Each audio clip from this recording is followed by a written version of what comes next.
is the United Kingdom consequential anymore? And you cannot look at my pink skin. You cannot be more English or Anglophile than I am. But England, where we will now turn our attention, is about to have an election. Yes, and not just any election. Rishi Sunak has called for snap polls. So Rishi Sunak takes post-Brexit UK to the polls early. So let's. And on 4th of July, no less. I am. He's the one with the English degrees. I do not have them. He's the one with the accent. I do not have it. Tell us what the consequence of the impending election is. I mean, in all, I will not use a vulgar term, facetiousness aside, what is the significance and the prospects? Where do we begin? I deliberately put post-Brexit because post-Brexit, British politics has gone into meltdown. Theresa May was unable to ever command her party. She didn't come back with a clear majority. Then, of course, Boris took charge, and Boris was the leader of Brexit. I wrote a piece ages ago, Rise King Boris, father of Brexit. And he is possibly the most talented politician of his generation. He's pure charisma, rock star status. As mayor of London during the Olympics, he did a spectacularly good job. But he's also someone who is utterly unprincipled, and he lied to Winston Churchill's grandson and said he wasn't a Brexiteer. And I have no reason to believe that Sir Nick Soames is lying on camera multiple times when he says Boris told him so, and he told many of his own family members that. So Boris, the challenge with Boris was not necessarily the fact that he led Brexit, but he led Brexit without believing in it, and he was off playing cricket. Rumour has it, and there's good reason to believe that rumour, is that he expected to lose, fight a valiant fight, consolidate the Brexit vote, and then succeed David Cameron as Prime Minister. David Cameron, of course, expected to win. So David Cameron had not prepared a speech in case of defeat, and Boris had not prepared a victory speech. He was off playing cricket on the village green. Talk about history repeats itself first as tragedy and then as farce. And it was all a farce. And of course, Theresa May was a plodder. If you want to understand British politics, just remember the English Civil War plays out within parties and within institutions. The Cavaliers and the Roundheads are always tilting at each other. Maggie Thatcher was a Roundhead. So was John Major. Then, of course, Tony Blair was a Cavalier. Gordon Brown was a Roundhead. Roundhead were the Puritans, the sorts of people who came to America like Glenn and became Mr. Goody Two-Shoes. Cavaliers are like Boris Johnson. They tend to have, apparently he has 11 children. He can put a football team of his own kids together. I believe he, in his school-leaving book, he said he wanted to put many notches on his phallocratic phallus. I don't know if I remember it correctly, but Boris's appetite for the good things in life, wine, women, and song, is legendary. He would have done extremely well as a medieval Italian. He would have probably been a good Lorenzo de Medici or something like that. Imagines himself to be world king. Anyway, that's what he wanted to be when he was in school. Now, Boris won a spectacular election, and the red wall in the north collapsed. It was clear. Of course, he had a terrible opponent, the Labour Party leader, Jeremy Corbyn, was a Marxist. He was not terribly bright. He wasn't charismatic, and so on and so forth. So Boris was doing very well. Then he found governing far less spectacular than campaigning, and he didn't want to get into details. COVID, of course, derailed him spectacularly. He did some things very well, to be fair. The vaccine rollout, some other stuff, but... You're kinder than I am. Pardon me? You are kinder than I am. But he was partying when the rest of the country was in lockdown, and eventually Boris had to go, and his own party knifed him. The Conservative Party is ruthless in the pursuit of power, and once they lost some by-elections, they got rid of him. Chop, chop, chop. And in came Prime Minister Liz Truss, who did PPE. But take us to the bedroom farce of today. I'll take you. So she had the shelf life of a lettuce, and then Rishi Sunak came to power. Rishi or Richie Rishi, depending on who calls him. You can see many videos of a comic show about him, Dishy Rishi. But the point is, Rishi Sunak has the charisma of a dead mouse. Is he hardworking? Absolutely. He's a plodder. He's a roundhead. He was head boy at Winchester. He has the same air of an overeager prefect. He put the crown on his head, but his head was too small and it is slipping over his ears. He has certainly stabilized the ship. He has certainly managed to negotiate or put through the Northern Ireland deal that Boris wasn't able to. Brexit is a fait accompli. Economic growth is all right. The economy is showing some signs of recovering, but Rishi is, again, a man of no conviction, quite like Boris. He was a Brexiteer. Again, not possibly because he believes in it, because Rishi's modus operandi has been basically to polish the shoes and clean the tabletops of his political superior, and then poison his drink when he looked askance. And so there's no love lost for Rishi within his own party. The Conservatives are in trouble. They're deeply divided. A number of MPs, including Michael Gove, who ran to be Prime Minister, are retiring. So the Conservatives are a shit creek without a paddle. Labour is led by Sir Keir Starmer, who may not have the charisma of a dead mouse, but he's not far off. He has the charisma of a dead fox. In fact, he's been called Foxman because he believes in nothing. He's unable to define even who a woman is. He's full of pablum. He's New Labour light. Uncle Tony is sitting on his shoulder and telling him, have no conviction, it's all spin baby. So there are two spin doctors battling it out for dominance in the land of Winston Churchill and Maggie Thatcher, who, for all their faults, were conviction politicians. It's a curious sight. The Liberal Democrats continue to be wet, as Maggie Thatcher famously called them. They are weak, they are wishy-washy. I mean, what do you say about a party whose chief goes off to Silicon Valley to become a sidekick to Mark Zuckerberg? After being Deputy Prime Minister, being a sidekick to Mark Zuckerberg isn't quite seemly. But hey-ho, that is what the former Lib Dem leader did. The Scottish National Party is embroiled in scandal. Its iconic leader is under investigation for corruption. The First Minister of Scotland has quit. There's a new party, Reform, which doesn't like immigration. That's on the up. England, or the UK, now has the same vote bank politics that India once had or still has. The Muslims vote for Labour. The Hindus now vote for the Conservatives. It's very simple. It's all really very simple.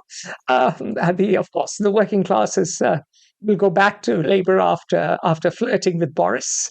They found that the experience of getting knocked up by Boris wasn't exactly pleasant. And all in all, Labour is likely to win, but with Sir Keir Starmer, there is no confidence that he actually will.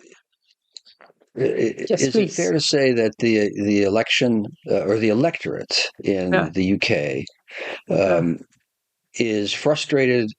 Well, like the surge in populist attitudes throughout the democracies, is frustrated with the tensions brought about by economic and social change, but finds nothing inspiring because they recognize the fundamental emptiness, frankly, of the convictions or lack thereof of each major party, and so therefore has nowhere to go, nothing to believe in aside from dissatisfaction with the status quo. And if that is correct, what does that portend for, in this instance, the UK?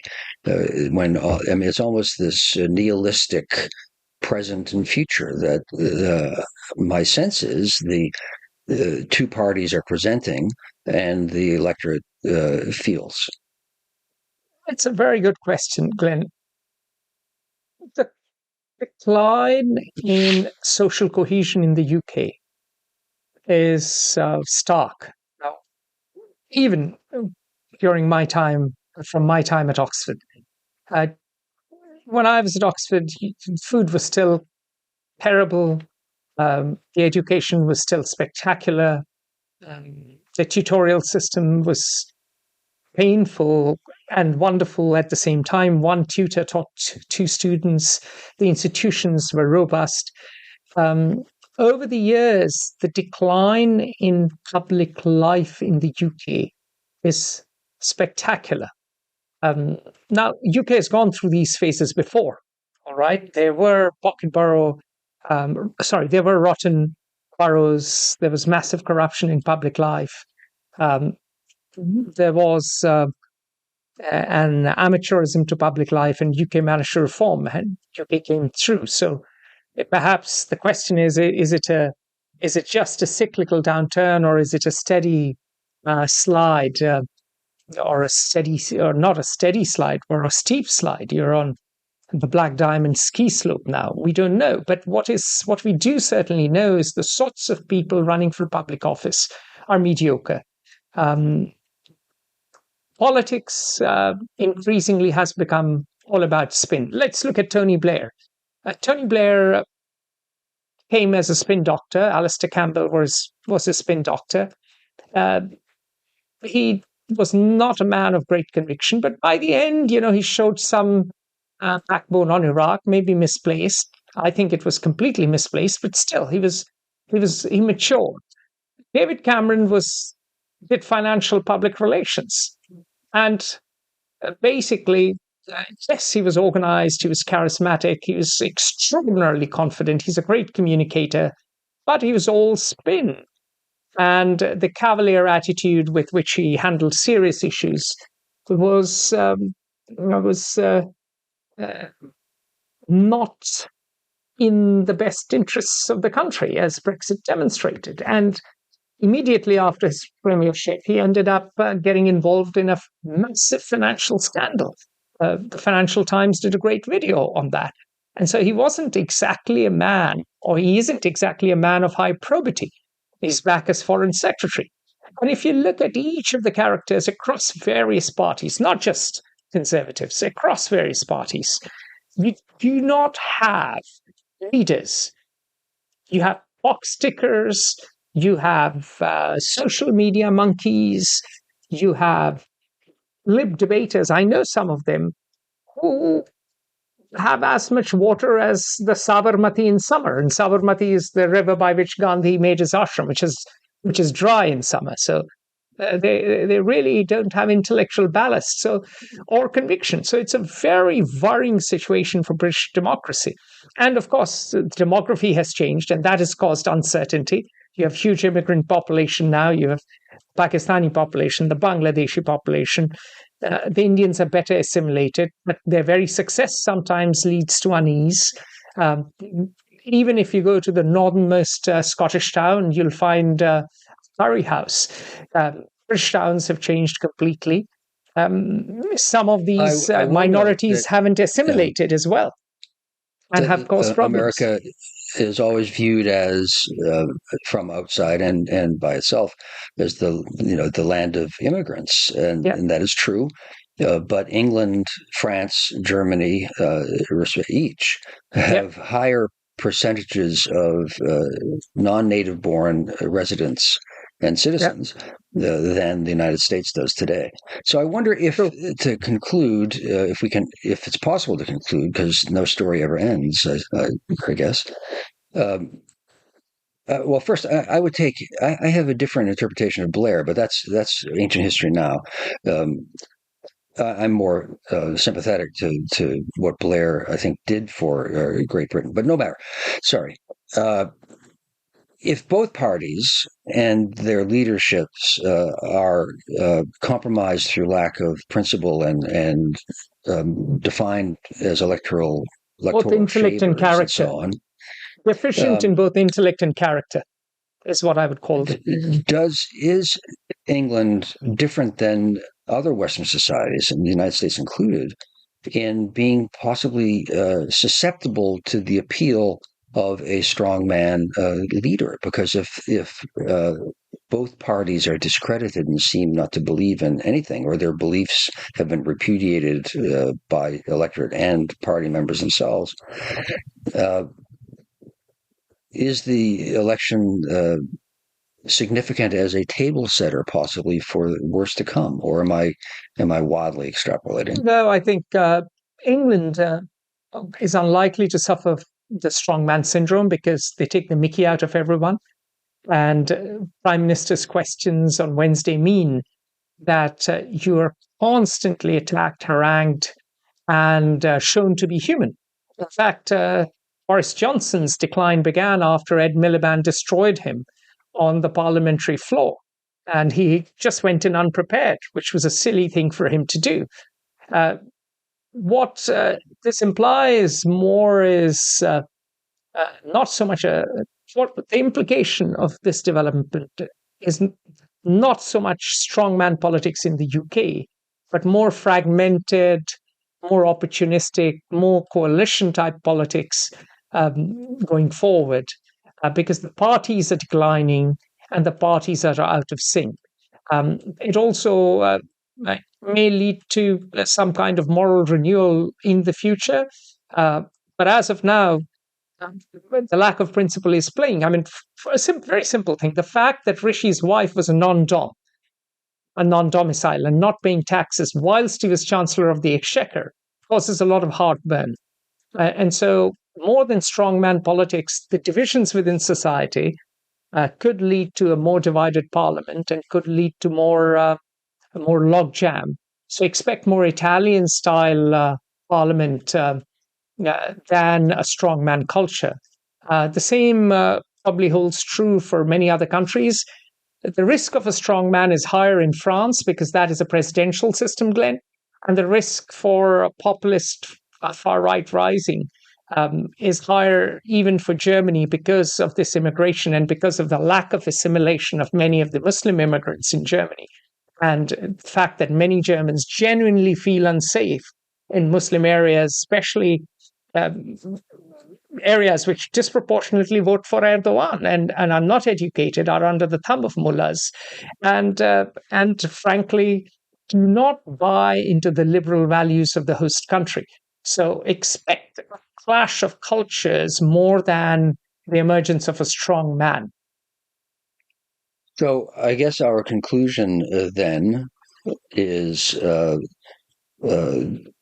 deteriorating tensions or ascending tensions, however you want to characterize it, in Asia over the likely consequences of the election in Taiwan, deteriorating situation, a worsening situation within Iran and within the Middle East as a result of the helicopter crash on the Azerbaijan border.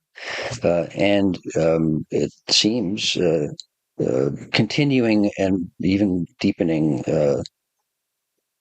dysfunction in European democracies. Dysfunction in the United Kingdom. Yeah. And on those happy notes, I think we have reached the end of our monthly assessment, and in this instance, unfortunately, rather bleak. See you in June. Bye for now. Thank you. Join the conversation at Fair Observer and subscribe to our YouTube channel.